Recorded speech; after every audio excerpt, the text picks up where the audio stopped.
Well, good morning and welcome everyone. Also welcome those who are following from the live stream.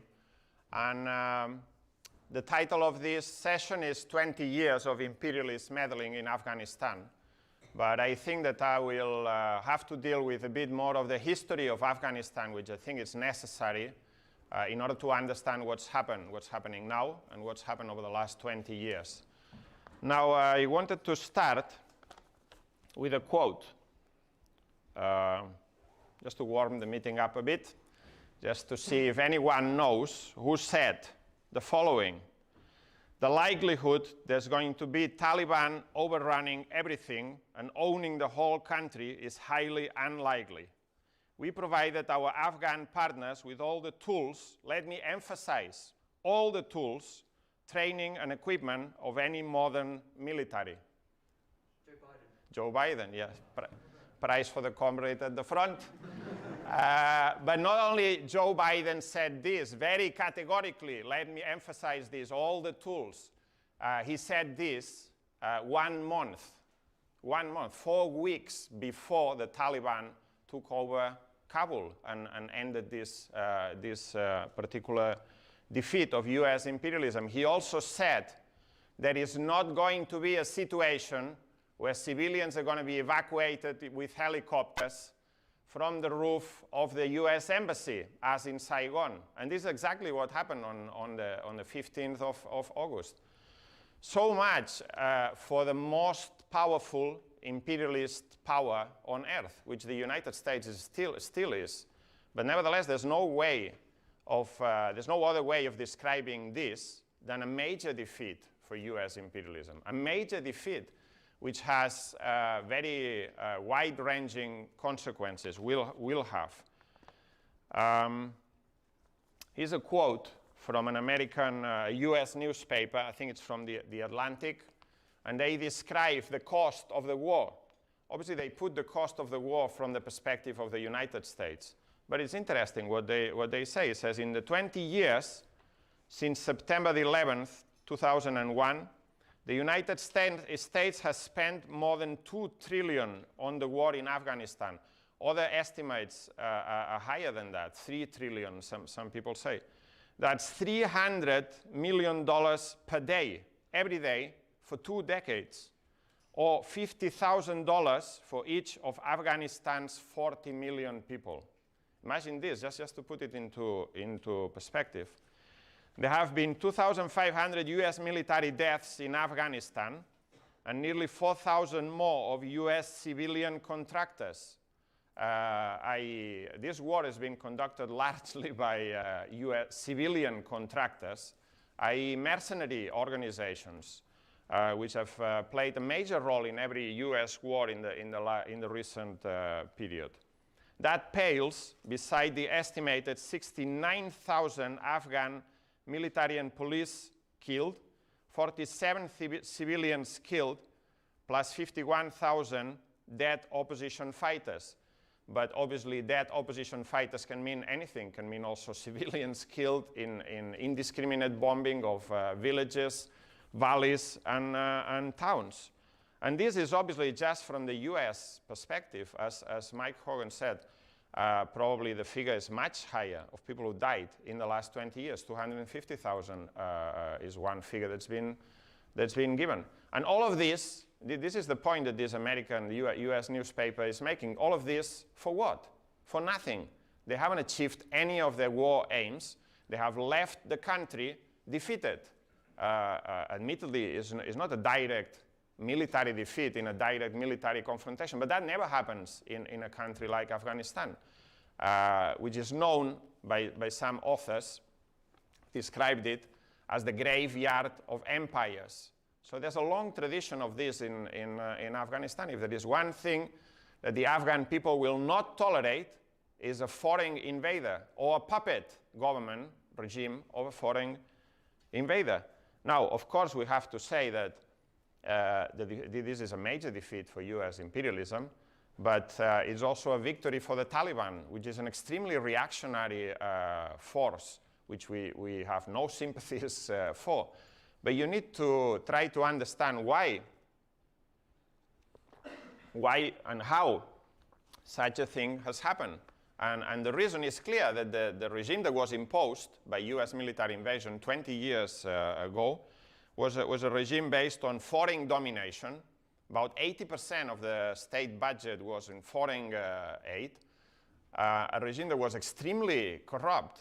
As we've seen, the Afghan army was supposed to have, was it 300,000 troops?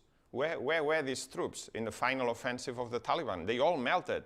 All these generals and army officers made deals with the Taliban, went over with all their equipment and their soldiers. The army completely melted. In fact, this army was only in place because of corruption, because they were being paid large amounts of money to pretend they had an army and a police. The whole system worked in this way and did not benefit ordinary working people, peasants, the women, and the children of Afghanistan one single iota. And only this regime was also based on years, decades of aerial bombardment, at the beginning with B-52s from great height, which is completely indiscriminate. Not only this, but then later on, it was based on drone strikes. From the comfort of someone's computer room, these machines of war were being flown over villages in Afghanistan, killing everyone, bombing weddings. And this happened right until the end. If you remember, one of the last US strikes in Afghanistan killed a whole family of 10 people, including children, women, men. Everyone was in that house who had nothing to do with anything.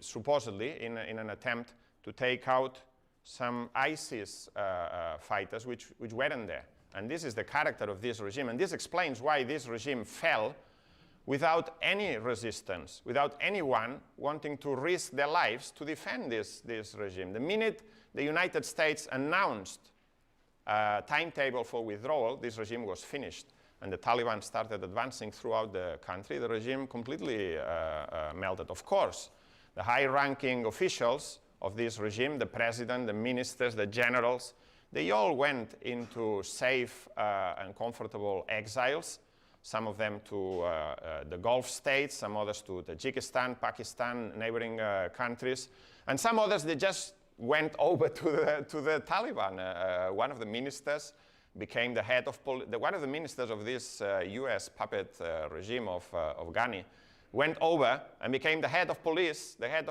for Kabul for the Taliban. So, I mean, this is completely farcical, and this is the reason why this regime fell without anyone in Afghanistan. And people in Afghanistan know who the Taliban are. They were in power for a period of time in the 1990s, for about 5 or 6 years. And they know how reactionary they are. They know the consequences of their victory, but no one was prepared to fight for this regime that was falling.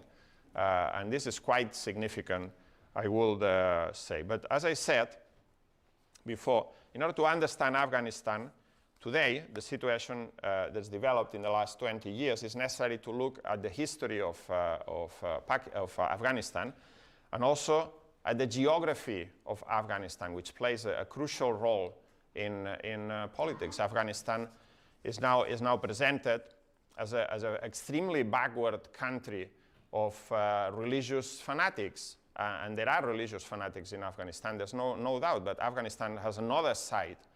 Great civilizations emerged from that region. And Afghanistan also has a proud communist tradition, which I will describe in a minute.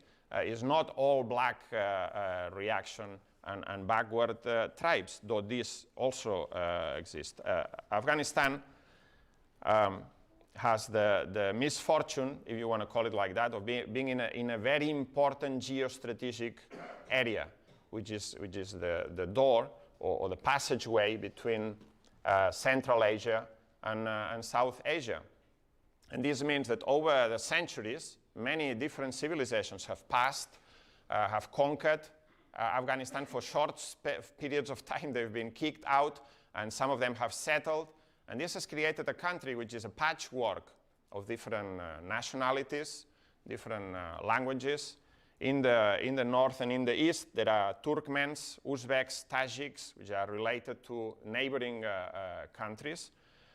In the south and the west, there's mainly the Pashtuns, who also live over the border in Pakistan. This is a completely artificial border created by British imperialism over the Durand Line, which divides one people, the Pashtun people, in two different countries, and which has created enormous, is at the background of many of these conflicts. There are also different languages. The main language of the administration and the cultured layers is Dari or Farsi, which is the same language as in Iran, or very close to the Iranian main language in Iran. But then there is also Pashtun, which is spoken by large parts of the population, particularly in the south and in the west, particularly the poorer sections of society, the most oppressed layers. And on top of this, there is also the Sunni-Shia division, which also plays a part in Afghanistan, with the Hazara Shia, which are closely linked to Iran, in a minority and being subject to ethnic cleansing by all sorts of regimes, by the regime that was in power up until now, by the Taliban over many years. And so this is the makeup of Afghanistan, which plays an important role in its politics. On top of this, Afghanistan is an extremely mountainous country with lots of small, closed-off valleys, which are therefore very easy to defend, very difficult to conquer. There are whole mountain ranges, the Hindu Kush, the Pamir Mountains, in the border with China, and so on. And for most of the 20th century, for most of the 19th century, Afghanistan was a buffer state between the Russian Empire and the British Empire. And it was dominated by one or the other at different times, but it served as a contention, a buffer zone between the two empires. And the British fought 3 Afghan wars, trying to completely dominate this country, and they failed 3 times.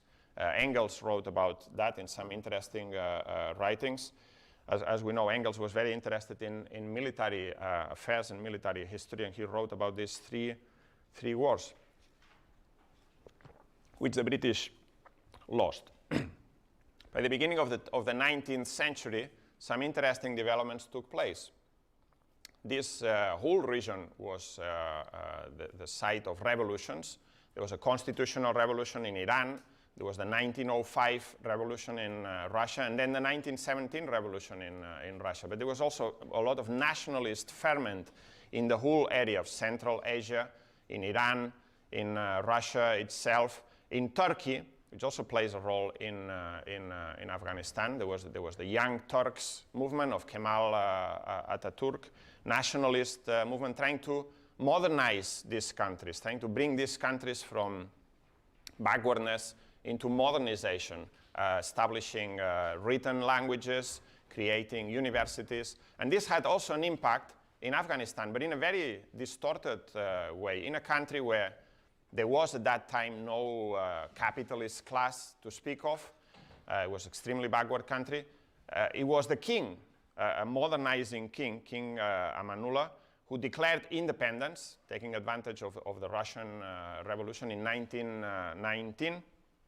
It was inspired, as I said, by the Russian Revolution and the Young Turks movement in Turkey. And he tried to play Russia against Britain and introduce a whole series of progressive reforms, including a constitution. He was then overthrown by reactionary forces backed by Britain.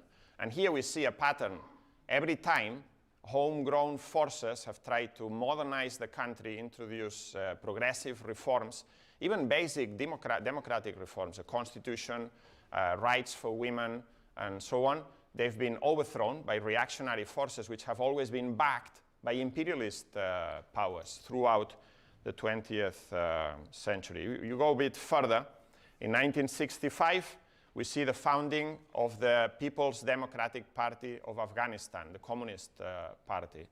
But this party, unfortunately, was dominated by Stalinist ideas. They basically said that there were no conditions for socialism in Afghanistan, and therefore Afghani socialists or communists, they had to support progressive forces. They had to unite, and this is a quote from the founding statement, they had to unite the workers, the peasants, and the progressive bourgeoisie. But the problem is that in Afghanistan, there wasn't any progressive bourgeoisie.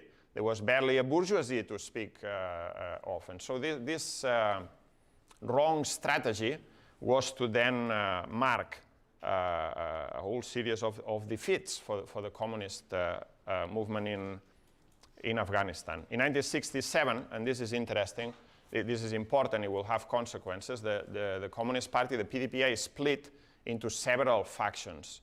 There were quite a lot of them, and some of these factions were based on tribal allegiances or national allegiances, but there were also some political elements involved in it. The two main factions was the Halk faction, the masses faction, after the name of the paper, which was led by two leading figures, Nur Muhammad Tarakai and Hafizullah Amin. Amin and Tarakai were to become the main leaders of the Halk faction of the Communist Party. And the Halk faction was based in the poorer layers of society, mainly amongst the Pushtun in the south and in the west. And it was a more radical faction of the Communist Party. They were very impatient. They wanted to take over, and they refused collaboration with any other forces. Meanwhile, the Parcham faction, led by Babrak Karmal, was based mainly in the urban areas, amongst the Dari-speaking, and to a certain extent amongst the northern national groups, Uzbeks, Tajiks, and so on. It was a more moderate faction. Karmal himself came from the ruling class. He was the son of a very wealthy person. But this is not unusual in a country like Afghanistan, extremely backward country. Elements of the intelligentsia, even the state apparatus, and even the ruling class can be attracted to communist ideas, very radical ideas, by the fact that they can see the poverty, the suffering of the people. And also at the same time, the Soviet Union was a model for them. I mean, this is Central Asia, is a region that has many close links with Afghanistan, and the Russian Revolution had developed these regions out of backwardness into developed industrial countries with universities and so on. Also for certain reasons, i.e. the reason of this attempt, the fact that Afghanistan is between Russia and the British Empire. For most of the 20th century, the educated layers in Afghanistan many of them went to universities in Moscow, in Russia, or in Central Asia, in Tashkent and other places. The king in the mid-20th century was an ally of Russia for a very long period of time, and they had military aid. And many military officers in the Afghan army were trained and educated in military academies in the Soviet Union. And this had an impact. For many of these military officers, of course, the Soviet Union was a model. Soviet Union was a Stalinist country where there was no workers' democracy of any kind. But nevertheless, from the point of view of Afghan military officers who wanted to bring the country out of backwardness, it was a model to follow. Also, of course, this is another interesting detail, in the Soviet Union, military officers, the high-ranking echelons of the bureaucracy had lots of privileges. That was also something that military officers in Afghanistan thought it was a good thing to emulate. So many of them joined communist underground organizations within the army. There were a whole number of networks, some linked to the Halk faction, some linked to the other Parcham faction. In 1973, there was a coup against the king, and this is also very peculiar. The coup was carried out by the king's cousin, another person from the ruling, from the royal family, Dawood, who then proceeded to declare a republic. So you see a prince who declares a republic. He was also somewhat a progressive ruler who wanted to bring the country out of backwardness. He declared a new constitution, introduced rights for women, parliament, and so on. And he was backed by the Parcham faction of the Communist Party. The Parcham said this is the representative of the progressive bourgeois. They made an alliance, and about half of the ministers in this government were members of the Parcham Communist Party. But very soon, Dawood showed his true colors. He was there not for communism or not for any progressive reforms. He was there for himself to advance his own interests. And he started relying on Pashtun nationalism, started agitating around the idea of Pashtunistan, which obviously upset the Pakistani ruling class, which at that time was a military dictatorship backed by the United States. And so from the very beginning, there was an insurgency, a reactionary Islamic fundamentalist insurgency backed by Pakistan and the CIA against this so-called progressive government. Even though 2 years into his government, 1975, he completely changed tact. He removed all the communist ministers from his government, arrested the Communist Party leaders, and proceeded with repression against the communist movement, which is not a new thing. This happened time and again in colonial and former colonial countries where communist parties followed this two-stage theory. First, we support the national bourgeois, and then we can fight for socialism later on. And what usually happens is, first they support the national bourgeois. These are big communist parties in Iraq, in Sudan, able to mobilize hundreds of thousands of workers and poor peasants. They brought these regimes into power, and the first thing these regimes did, military regimes in the main, progressive army officers, was to turn against the Communist Party, because the Communist Party had an independent base of support and was a threat, potential threat to these rulers. This happened in Iraq, happened in Sudan 2 or 3 times, and it also happened in Afghanistan, of course. But this then provoked a different configuration. As Dawood moved to suppress the PDPA, both wings, then the PDPA unified under pressure from the Indian Communist Party and the Communist Party of the Soviet Union. They unified again. It was a united party, though the factions remained. In 1977, the party was becoming stronger. And then in 1978, in April, the Dawood regime moved against the communists again, arrested the main leaders of both factions. And this was, they killed one of the main leaders of the Communist Party, a man by the name of Mir. And then this was the trigger for mass demonstrations against the regime and a military coup on the 27th of April 1978. The communist factions within the army organized takeover of power. And this is the Saur Revolution, the Spring Revolution, that brought the PDPA to power. I mean, I don't have time to go into all the details of the Saur Revolution, but this was quite a sight. Columns of tanks led by communist-inspired generals entering the presidential palace and removing Dawood from office.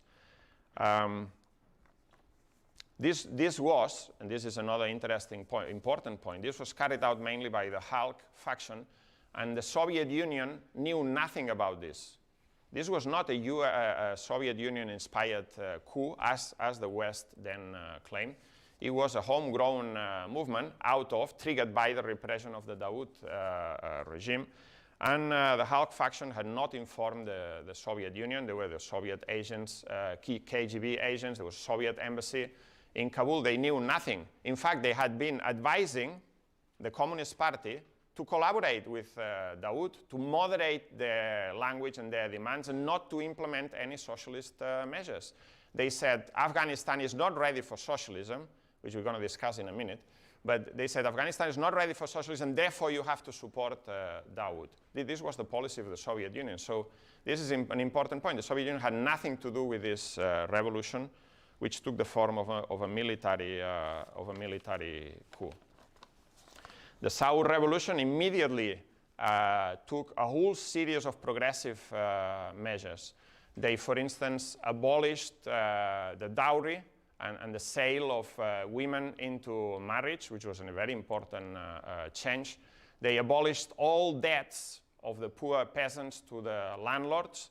They started, and this was also another very important part of their program, because most of the poor peasants were bonded to the semi-feudal landlords through debts. Debts for the crops, for sowing, and so on. They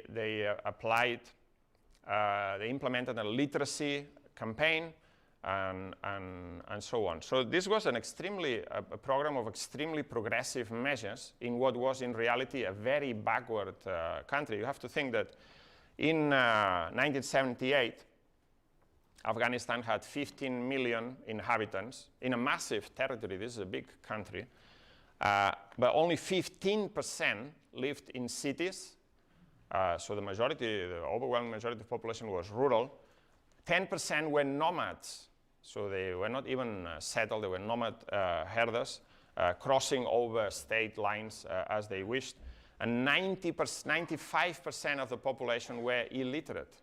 So this is the scale of the task that they faced. Now, there is a debate to be had. So some people say that the PDPA in power went too far and too quick in their reforms. And this alienated the overwhelmingly rural population, which was then under the spell or under the influence of reactionary Muslim clerics. And this was the reason why there was an insurgency against them, and they lost control, and they were based mainly in small pockets in the cities. There is a certain element of truth in that. I mean, even if a genuine communist organization based on the ideas of Marxism had taken power in Afghanistan, the situation would have been extremely complicated, extremely difficult. And they did make some mistakes. I will say the main mistake they did was that they took on religion head-on.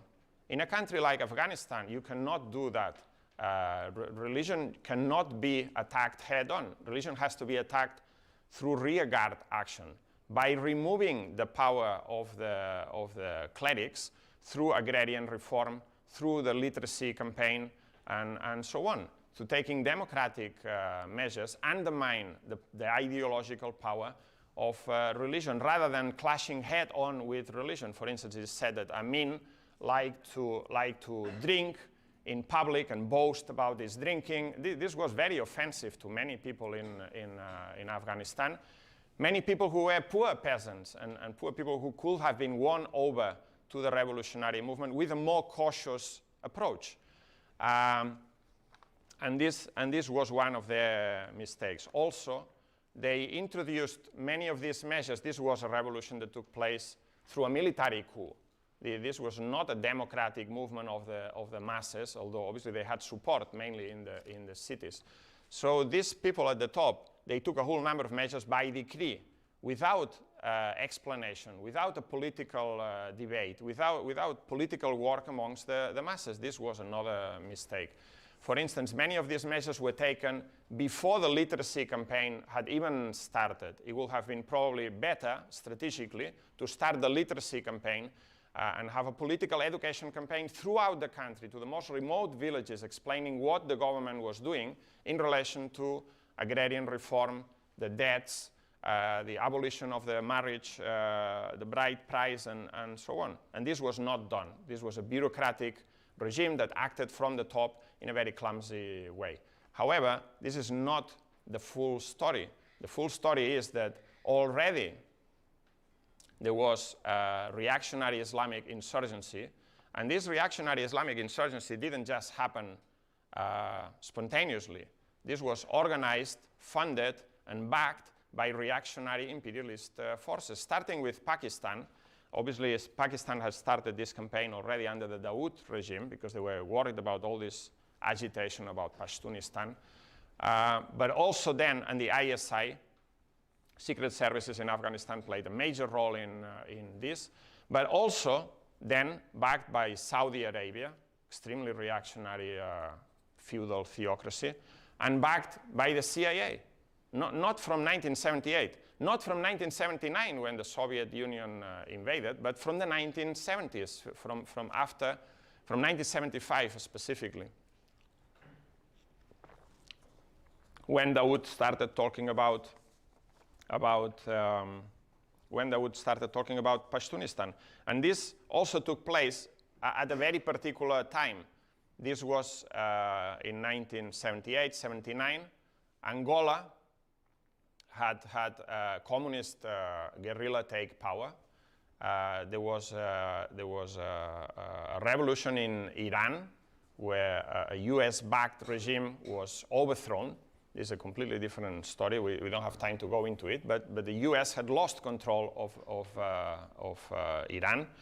And Ethiopia, it's another country where there had been a revolutionary movement led by students and army officers that had taken the country into the Soviet orbit.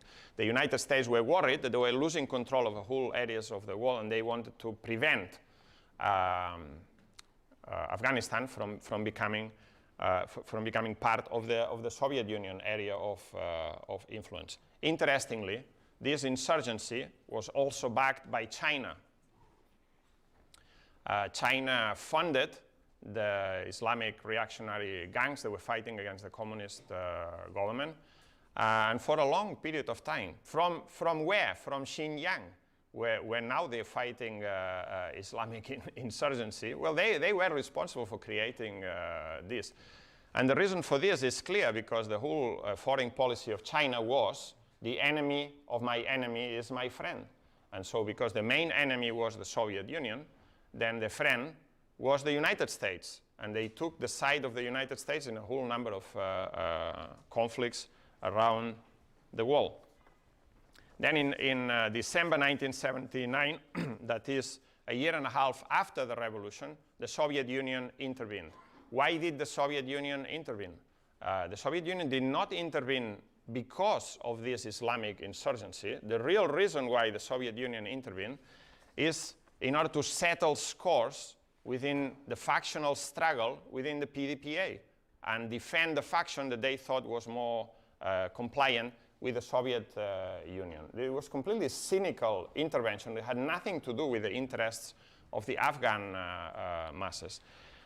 In fact, the factional struggle within the PDPA continued after they took power in '78.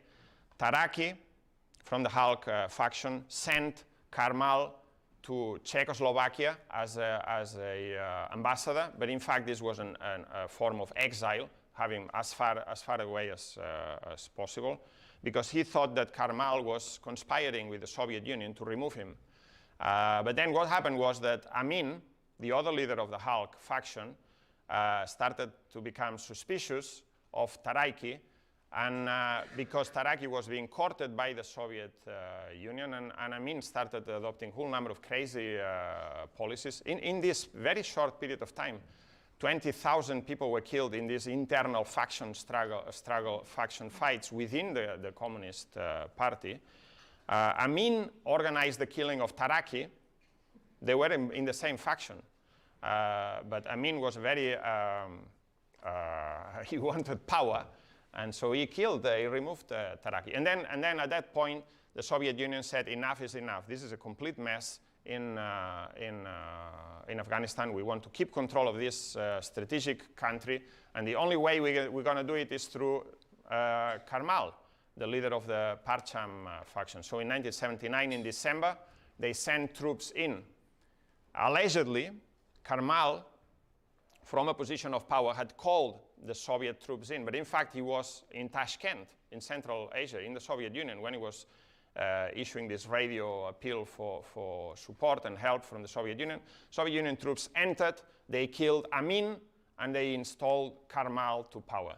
None of this has nothing to do with revolution or progressive policies or helping the Afghan people at all.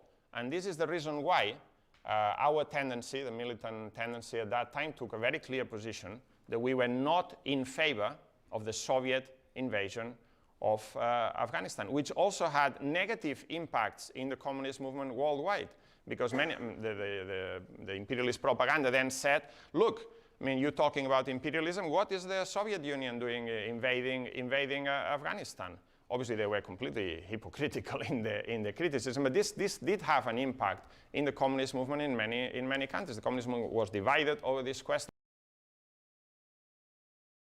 of the Afghan troops. There were splits in the parties, for instance, in Spain, and so on. However, we also said, once the troops are in, and then there is this US-backed insurgency, it will be crazy to demand that the troops are withdrawn, because that will only help the Islamic fundamentalists. This has completely changed the situation by the beginning of 1980, and we never demanded that the troops should be withdrawn, because that will have meant the collapse of that regime and the coming to power of US-backed reactionary black reaction forces to power. The war lasted 15 years, and it has to be said that the Mujahideen, the so-called freedom fighters, as they were presented in the West, they met. This was also the time when Reagan came to power with a more belligerent foreign policy, and this became a major casus belli, Afghanistan. The US poured millions, hundreds of millions of dollars in aid, which was channeled through the Pakistani secret services, through Saudi Arabia, and there were a whole number of foreign fighters who went to fight there. Amongst them, one Osama bin Laden. So Osama bin Laden, who then became a black beast of Islamic terrorism for the United States, was in fact created by the United States during this 14-year war. And this was completely reactionary. These people had nothing progressive in this war, which was also funded by the export and cultivation of narcotics. Opium, which then becomes heroin, played a major role in this war. And these people, many of them were using the cover of Islamic fundamentalism, but in reality they were just local warlords that were paid by the United States, by Pakistan, by Saudi Arabia to carry out this war against the Soviets. The Soviets maintained the control of the country. They were not defeated militarily, but at one point they were so exhausted they were forced to leave. By 1986, Gorbachev came to power in the Soviet Union. He advocated reconciliation with the Mujahideen, with the Islamic reaction forces. By 1988, he withdrew military support. But that regime, which was then led by a man called Najibullah from the Parcham faction of the PDPA, remained in power for another 4 years until 1992. It did have a certain base of support and could resist, even without Soviet Union support. It resisted for a few years, but finally collapsed. And the collapse of the Najibullah regime in 92 is also very interesting, because it happened when some of his main generals made an alliance with the reactionary Islamic forces and went over, pretty much like what's happened now. There seems to be like a tradition of military officers in the state apparatus just switching sides according to who's likely to win. Dostum, one of then became a general in the Northern Alliance, had been a member of the PDPA. By this time, in any case, the PDPA had already introduced private property, had abolished most of the conquests of the Saur Revolution, had abandoned formally Marxist-Leninism, which it never really espoused, and it was just a nationalist party. It then changed its name later on to the Watan Party, the National Party, abandoning all talk of socialism or anything like this. And many of its leaders then became part of the Northern Alliance. So the United States could say they had won this war in 1992. But what replaced the PDPA regime was a murderous alliance of warlords that had fought this war for the United States imperialism, but then started fighting each other. And there was no unity at all amongst them. There was ethnic cleansing of the Hazara in Kabul, ethnic conflicts between the different groups, the Uzbeks and the Tajiks against the Pashtuns, and so on. It was a completely murderous regime. It was so much a murderous regime that then the Taliban came to power in 1996, and they had the backing of a large layers of the population. And on what grounds did they win? They win on the grounds of law and order. We're going to reestablish some semblance of normality, where people have, there is a law. This law was a very extreme form of Sharia law. But nevertheless, it meant that you knew you wouldn't be killed randomly by this or that other faction. And so they won that war in 1996. Where did the Taliban come from? The Taliban came from the same Mujahideen that had been backed and supported by US imperialism all along. In fact, the base was in Pakistan, and they were backed by the ISI, the secret services in Pakistan, which have played their own card, not necessarily the card of the United States imperialism, but sometimes coinciding in the aims. And the Taliban were quite happy to have Al-Qaeda in Afghanistan, and this was the excuse, if you want, that led to the 2001 invasion. After the Twin Towers attack on September 11th, 2001, the United States had been wounded. The most powerful imperialist country on earth had suffered an attack on its own soil. Thousands of people were dead, and they needed to show the world that they still were in business, that they were still ruling the world, and they needed to invade a couple of countries. They picked Iraq, which had nothing to do with Al-Qaeda or the September 11th attack, but they thought it was an easy target, one that they left more or less unfinished in the previous invasion. And then they picked Afghanistan. They said to Mullah Omar, the leader of the Taliban, they said, you have to give up Al-Qaeda and Osama bin Laden, or else. And he said, well, I'm not giving them up. And else was military invasion. And that military invasion was, as all military invasions of Afghanistan in the past, it seemed to go well. In a couple of years, they controlled large parts of the territory, the main cities. They installed a puppet government, first under Karzai and then under Ghani. But they didn't control the country. The Taliban were not defeated. They just retreated into the mountain hideouts, into Pakistan, where they were backed and supported by the ISI. In fact, if you remember, some of you might remember, when Osama bin Laden was finally apprehended and killed, where was he? He wasn't in Afghanistan, he was in Pakistan. He was being protected by the ISI. And so, yeah, this war that they just now lost started very well, as many wars in Afghanistan start by imperialist powers. But they never managed to get full control of the country. And what they created was a puppet regime that had no other base of support or legitimacy than the military presence of imperialist powers. I'm talking about the United States all the time, but of course the United Kingdom, our own British government was also heavily involved in this, and other governments were also involved. But obviously they played the main role. Now, what's going to happen now? The Taliban are in power. The Taliban have said that they are different from what they were in 96. Many people remember the Taliban rule in 96, and they're not particularly fond of that. This was extremely reactionary rule, a very strict interpretation of tribal law and Sharia, extreme interpretation of Sharia law. And they have promised that they're not going to do the same.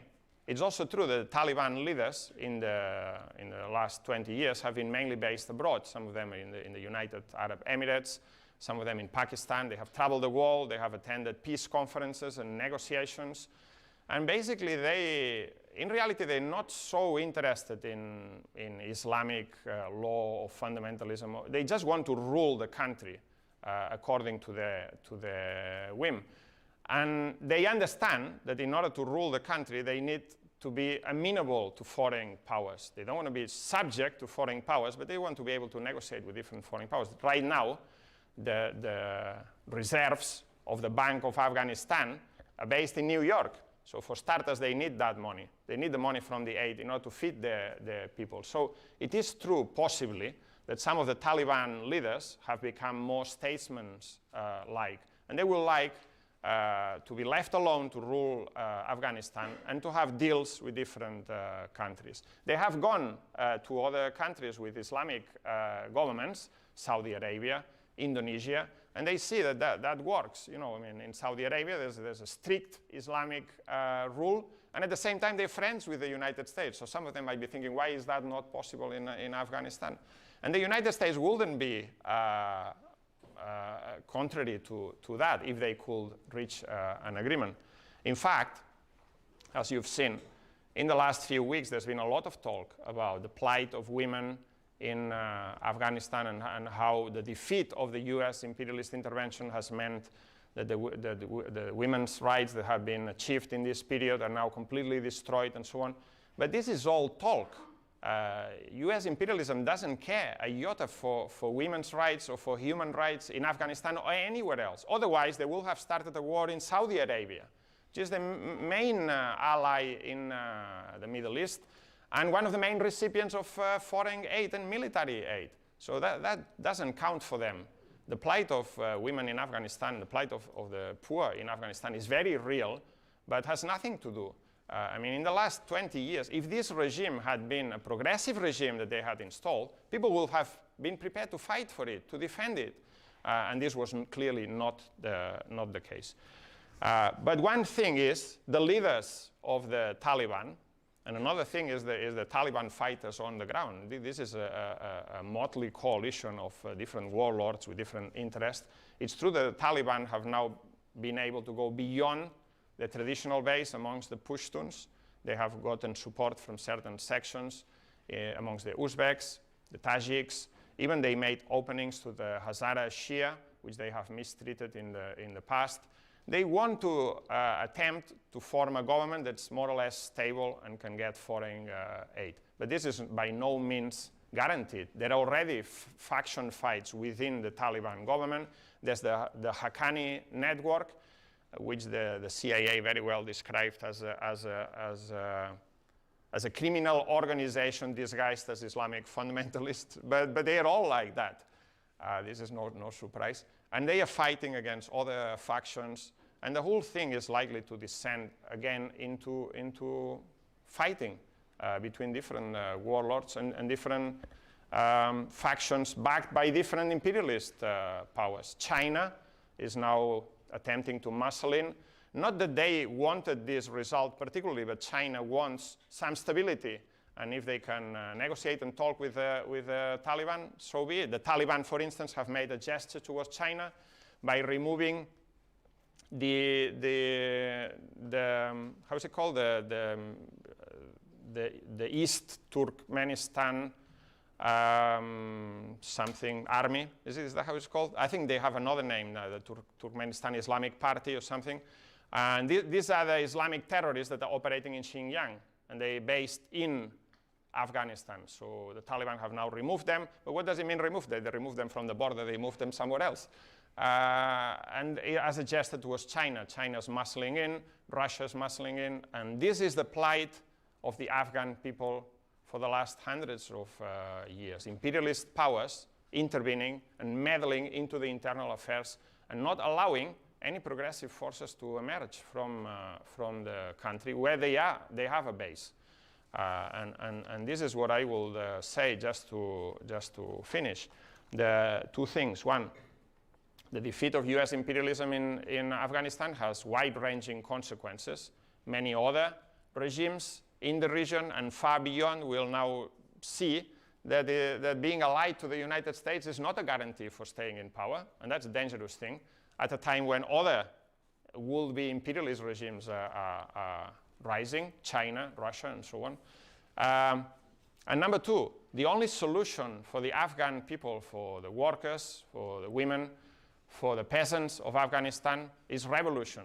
But revolution in Afghanistan, in the last instance, depends also on revolution in the neighboring countries. Revolution in Pakistan, revolution in Russia, revolution in Iran, at the very least, revolution in China, revolution in India, is not a matter that can be solved only within the borders of Afghanistan for many different reasons. But the main one is this intermix of different national groups and this strategic position that Afghanistan plays in this geographic area, which makes it prone to imperialist powers intervening. If Afghanistan was anywhere else, maybe imperialist powers wouldn't be so worried, we'll leave them alone. But this is not the case. Therefore, the revolution in Afghanistan, which has roots in Afghanistan, this is not an outside imposed movement. There's a strong communist tradition. And some people, I mean, this is a long time ago, but some people remember fondly the days when the communists were in power because of the benefits they got from that regime. This communist tradition needs to be revived on the basis also of an analysis of the mistakes of that government and that regime. And the struggle of the Afghan people needs to be linked to the struggle of workers and peasants in Pakistan, in Russia, in Iran, and all the neighboring countries, in Central Asia, in China, and so on.